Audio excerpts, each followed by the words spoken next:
কাঁদছিস কেন বন্ধু?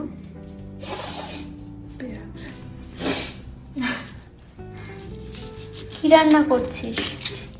খাসির মাংস। আজকে বন্ধুর বাড়িতে চলে এসেছি খাসির মাংসর রেসিপি শেয়ার করতে। আমার বন্ধু আজকে রান্না করবে খাসির মাংস। চটজলদি খাসির মাংসর রেসিপি, তো দেখতে থাকো তোমরা। প্রথমে কড়াইয়ে তেল গরম করে তাতে কেটে রাখা নুন হলুদ মাখানো আলুগুলোকে ভালো করে ভেজে তুলে নিল। তারপর একই কড়াইয়ে পরিমাপ মতো তেল অ্যাড করে শুকনো লঙ্কা, তেজপাতা আর গোটা গরম মশলা ফোড়ন দিয়ে দিল। তারপরে পেঁয়াজ কুচি দিয়ে দিল। এবারে ভালো করে পেঁয়াজটাকে ভেজে নিচ্ছে। একটু ভাজা ভাজা হয়ে গেলেই তারপরে দিয়ে দিল টমেটো কুচি। তারপর সেম প্রসেসে নাড়িয়ে চাড়িয়ে পেঁয়াজের সাথে ভেজে নিচ্ছে। তারপরে তাতে দিয়ে দেবে আদা রসুনের পেস্ট। আদা রসুন বাটাটা দিয়ে একটু নাড়িয়ে চাড়িয়ে কিন্তু দিয়ে দিচ্ছে একটা কাঁচা লঙ্কার পেস্ট। তোমরা চাইলে লঙ্কার গুঁড়োও ইউজ করতে পারো, ঝাল লঙ্কার গুঁড়ো। এখানে ঝালের জন্য কাঁচা লঙ্কার পেস্টটা ইউজ করেছে। তারপর একটু নাড়িয়ে চাড়িয়ে দিয়ে দিল নুন পরিমাপ মতন আর হলুদ গুঁড়ো। এবারে রান্নায় কালার আসার জন্য লাল লঙ্কার গুঁড়ো দিয়ে ভালো করে কষিয়ে নেবে মশলার সাথে। যত ভালো করে মশলাটাকে কষাবে তত বেশি কিন্তু টেস্ট আসবে রান্নায়। তো দেখতে পাচ্ছ দারুণ ভাবে কষিয়েছে কিন্তু মশলাটাকে, একটা তেল ছেড়ে দিয়েছে আর কালারটাও কিন্তু দারুণ এসছে। এরপরে কিন্তু টক দই দিয়ে ভালো করে নাড়িয়ে চাড়িয়ে মাটনটাও দিয়ে দিল। এবার কিন্তু এই মাটনটাও সেম প্রসেসে কিন্তু কষাতে হবে যতক্ষণ না মাটনটা দিয়ে একটা তেল ছেড়ে দেয়।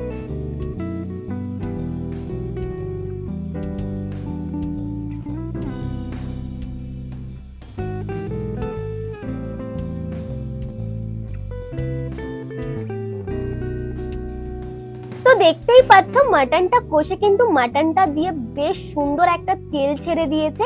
এবারে আরো ঝালের জন্য কিন্তু বেশ কয়েকটা কাঁচা লঙ্কা চিড়ে দিয়ে দিল মাটনটায় আরো। তো তারপর এই কাঁচা লঙ্কাটা কিন্তু মাটনের সাথে আবার নেড়ে চেড়ে নিচ্ছে ভালো করে। আর দেখতেই পাচ্ছ খুব ভালো করে কিন্তু কষানো হয়েছে মাটনটাকে। এবারে প্রেসার কুকারে দিয়ে দিচ্ছে মাটনগুলোকে। তারপরে সেই কড়াইয়ে লেগে থাকা মশলাগুলো ভালো করে ধুয়ে জলটা একটু ফুটিয়ে প্রেসারে অ্যাড করে ভেজে রাখা আলুগুলোও দিয়ে দিল। দেন তারপরে 10-15টা প্রেসারে সিটি মেরে নিতে হবে। দেখতেই পাচ্ছ জলটা অ্যাড করে কিন্তু ওভেনে চেপে গেছে প্রেসার কুকারটা।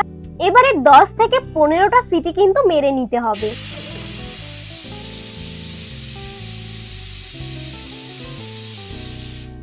সো রেডি চট জলদি খাসির মাংস। তো তোমরাও কি এরকম চট জলদি খাসির মাংস রেসিপি করতে চাও?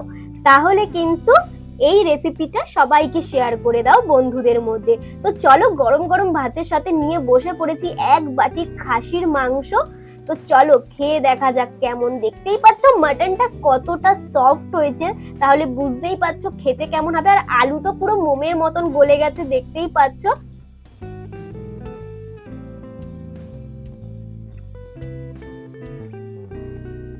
জাস্ট ফাটাফাটি দারুণ হয়েছে। আমার মুখের এক্সপ্রেশন দেখেই বুঝতে পারছো। সো চলো আজকের ভিডিওটা এই পর্যন্তই। টাটা।